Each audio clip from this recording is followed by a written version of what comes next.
Hey everyone, so today we're going to be taking a look at my main Speedcubes. Alright, so starting off with the 2x2, I use the Diane. I do have the Lingpo, but it just catches and locks up way too much for me. And the Diane is just really fast and it's really smooth, and luckily I haven't gotten any pops so far. For 3x3, I have two that I really like, the Kong's Design Mei Ying and the Along V2, specifically in primary. But I tend to lean towards the Mei Ying a bit more just because it feels more stable. But both are really fast and smooth. I just find that the Along V2 when solving tends to be a bit more floppy for some reason. But both are really nice, and so I could go either way with whichever cube. For OH, I use a algotized 50mm Zanchi, and although it doesn't really perform as good as, say, a mini Weilong, the 50mm is just smaller and suits my hands a little bit better. For 4x4, I use the regular size Aosu in stickerless bright shades. I do have the mini 60mm version, which is at a more suitable size for me, but I find that it's a lot more sluggish, and this regular size Aosu performs just a little bit more consistently for me. For 5x5, I have two that I really like. I have the Shengshao Flurry Modded 5x5 that I got from Nathan Soria and a Moyu Huachuang. Now the Huachuang catches a bit more frequently, but for major lockups it does tend to fix themselves a little bit more than on the Shengshao. But the Shengshao is a little bit smoother and faster than the Huachuang, and it won't get that many catches.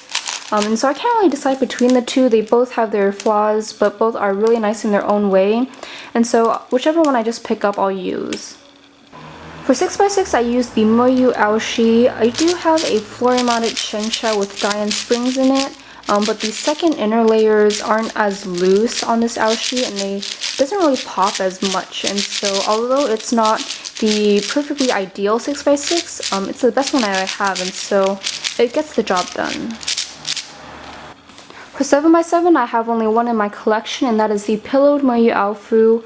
Now, I don't particularly mind the pillowed feel, you just have to get used to it, but it does tend to pop a little bit, and so I'm hoping to sometime get the cubic one, but if not, this one is really smooth and pretty fast, and so it'll suffice. For Megaminx, I use a stickerless Diane, which is the only Megaminx in my collection, and it does catch a little bit, but I'm not too great at Megaminx, and so this is nice enough for me. For Scube, I use the Moyu. I have tried a Shengshao, but it was way too clicky for me, and the noise level wasn't particularly pleasing, and so I used specifically the primary Moyu, just because to me it performs a little bit better than a black one that I previously owned.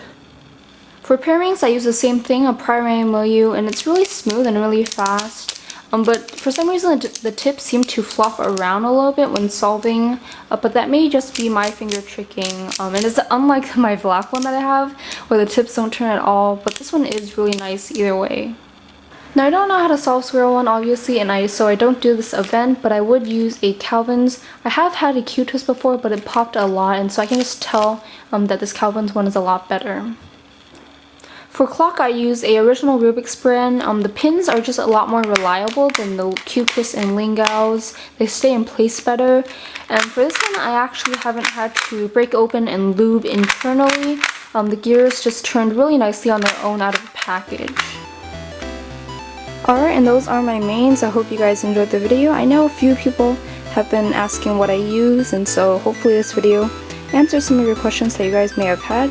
And so thanks to everyone for checking this video out, and I'll catch you in the next one.